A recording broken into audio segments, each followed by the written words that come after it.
I've made a horrible mistake with the computer I ordered, it not being as fully built as I initially thought, due to my lack of reading, so I'm still struggling with my dying comp until I either get the parts I need or find an alternative. But let's ignore that and discuss something fun, like the Nindie showcase we had a few weeks back.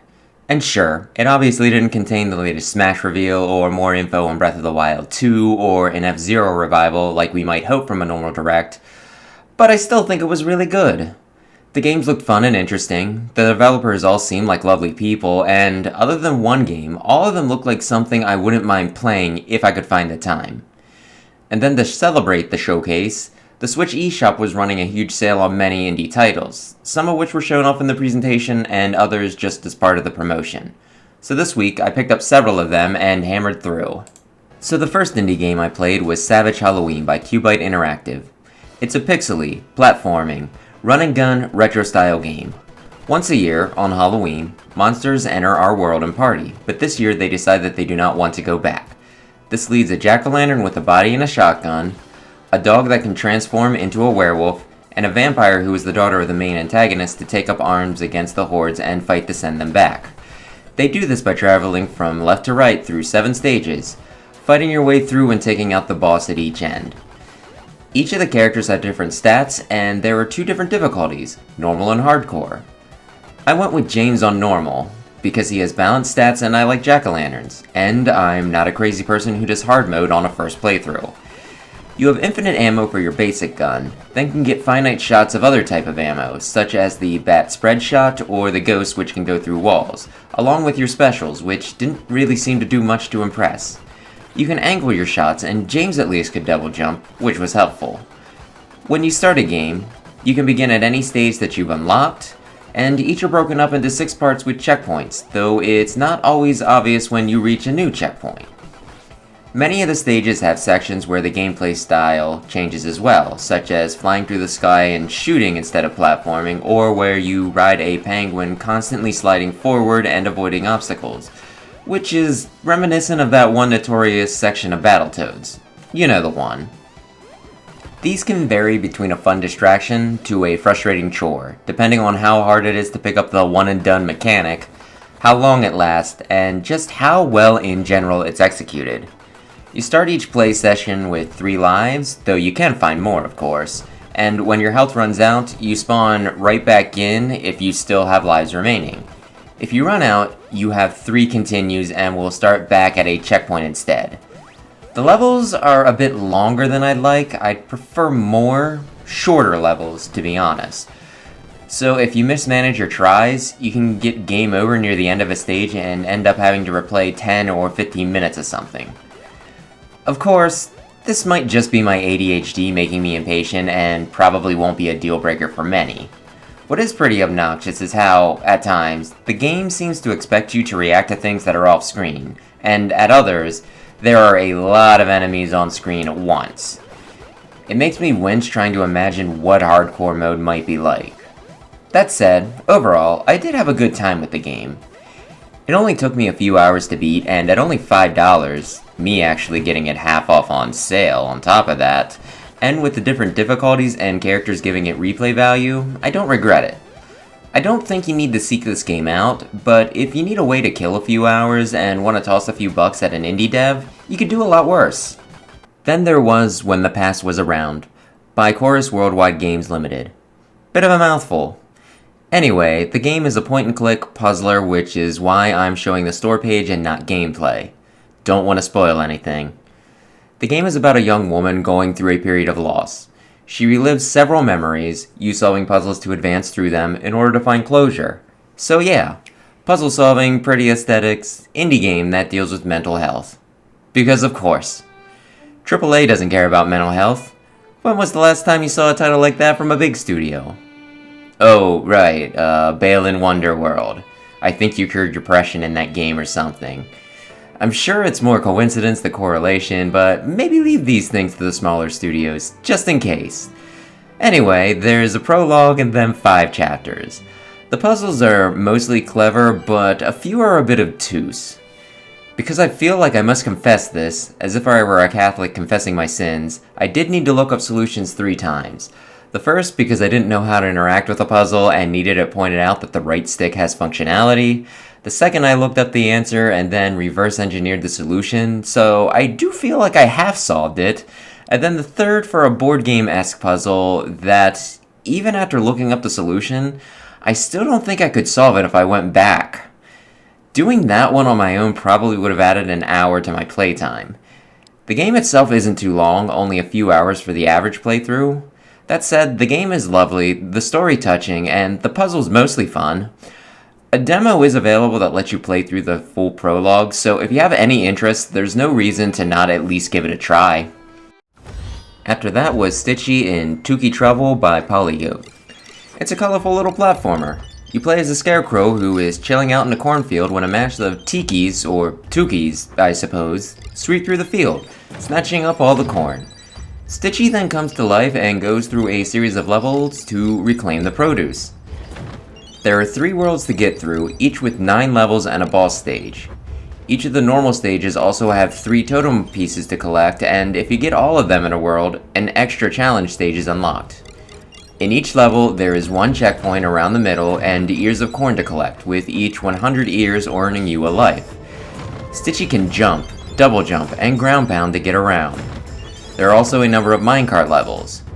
With several of these elements, it's not hard to draw a comparison to Donkey Kong Country, though there are certainly worse series to ape. The main difference is the difficulty level and length. It's not a terribly hard game. I collected everything in just a few hours, and the only thing really left to do would be for me to go back and do the speed challenges for each stage, which I'll currently pass on. There were 1 or 2 tricky levels, specifically the last minecart one. Of course, I got it on sale for about $10, and I believe its normal price is only $12, which does seem about right for the game's size. I enjoyed my time with the game. I've always been more of a proponent of the idea that a game doesn't have to be hard to be fun. So essentially, you get what you pay for. If you're looking for a cute little platformer to just play around with, this is worth the price of admission. The only real caveat would be is if you're looking for a hardcore experience, this isn't it, but if you're not taking yourself too seriously, I think you can have a lot of fun with it. Then there was Bloody Bunny the Game by Digital Innovative Design and Technology Center. In it, you play as Bunny, a young girl that was thrown into a blender and her gooey bits put into a rabbit plush, which somehow reanimates her. She then busts out of her holding cell, takes up a knife that functions more like a sword given her size, and rescues another plush from the horde of Mickey Mouse-looking dolls that stand in her way. Originally, this was a series of web animations that can be found easily on YouTube if you need more context. The game is hack and slash. You have your main weapon, the knife, as well as secondary weapons that you can switch out. You can dash and counter and do special finishers to regain health. You also have a rage meter that you can activate when full to up your stats temporarily. In between missions, you can upgrade your abilities, learn new moves, and buy stronger weapons. I can't remember the last time I really wanted to like a game, only to be so utterly disappointed. Oh wait, Balan Wonderworld again. At least with that one, I only played the demo. I like hack and slash, and I love the creepy art style here. Unfortunately, this game is a glitchy mess. Too many to list here, but, for an example, I once somehow got knocked on top of a boss's arena, then fell off the edge trying to get back in. This was not supposed to happen. Do not try and say that I maneuvered something wrong. You get stun locked constantly. When you do the counter correctly, it feels like something has gone horribly wrong, and you're left just waiting for regular combat to reconvene. The game is constantly unclear about what you're supposed to do. Sometimes, due to the basic platforming mechanics being so bad, it would take revisiting the way forward because it is so hard to get Bunny to do what you need to do that you think you have to be going the wrong way. There are also some odd puzzles thrown in early on that I somehow managed to solve without actually understanding how I solved it. Just overall, this game is a mess. There were so many points that I refuse to believe were play-tested. Like the buzzsaws, in the train stage. Or the chase scene, in the train stage. I made it to the last level where they had a boss rush with 3 of the main bad guys. I beat the first, then rage quit on the second. I'm pretty sure I could have fumbled my way through it, I had just had enough. And if I had, I mean, I watched a video later, the two bosses following that might have been above what my skill level would have allowed me to get through anyway. So that would have just been more than I wanted to deal with. I really wish I would have come to this decision an hour earlier, and I only played the game for 2, maybe 3 hours. I was slamming my desk and yelling expletives, and I'm normally pretty good about keeping my cool even when frustrated while gaming. I watched the original animated shorts this game was based on, and I love the art style, but at this point I worry that after having such a negative experience with the game, I won't be able to enjoy the series anymore if I either revisit it or they continue it. Long story short, don't play this, just watch the videos online if you like the aesthetics. The last thing I played was Override 2, Super Mech League by Modus Games. It's a mech-based arena brawler. You use the shoulder buttons to attack with either a light or heavy kick or punch. With the button combination, you can also use a ranged or special attack. You can also jump, double jump, grab and throw, and shield. There's a special gauge that builds as you either take damage or gather a special type of energy, and various weapons also spawn in the arena that you can use or throw. There are several battle types, with basic 1-on-1, 2-on-2, and 4-player free-for-all, but also odd ones like a horde battle and one where you try to stay in a roving circle while kicking your opponents out of it to take out their HP. There are basic game modes like local versus or online, but there's no story mode. It seems like in the first game there was one, but here it's mysteriously missing.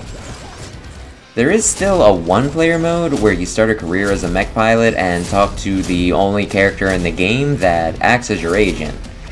After you build up enough of a reputation and you gain enough money to start filling out the mech roster, you unlock League Mode, where you can participate in the various battle modes to rank up in each from F to S. While doing so, you can also gain sponsorships, which reward you for doing various tasks, like blocking or using your ultimate attack so many times. These missions are timed and really only seem to give you money, but given how many mechs there are to unlock, this is probably the best reward they could give you.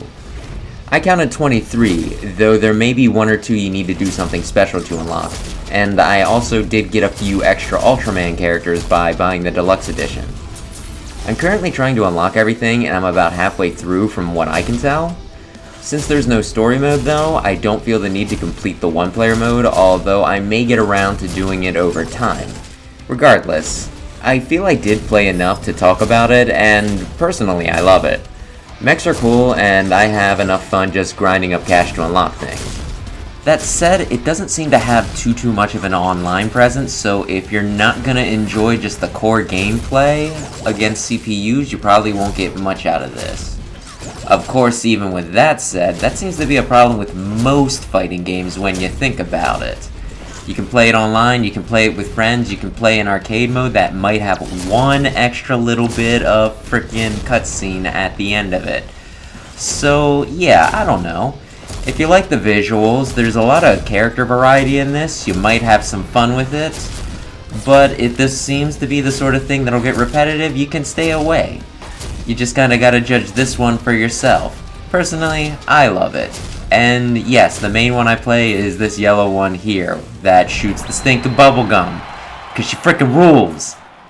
And finally, the one game in the Nindie showcase that I knew I could never play, The Longing by Ash Games. I am terribly intrigued by this game. In it, you play as a servant who has to awaken their master after 400 real-time days.